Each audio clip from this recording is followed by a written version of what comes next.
24 minutes, guys. No smoke. Looking pretty good. Give it about 5 more minutes.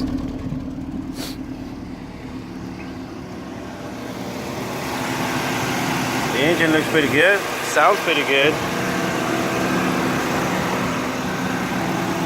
My water, my temperature gauge apparently is not working, so I'm not too worried about that. I'm pretty sure the thermostat just opened already.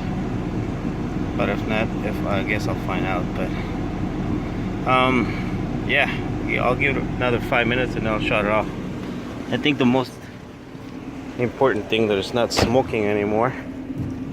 So, you know, that's a good sign, I guess.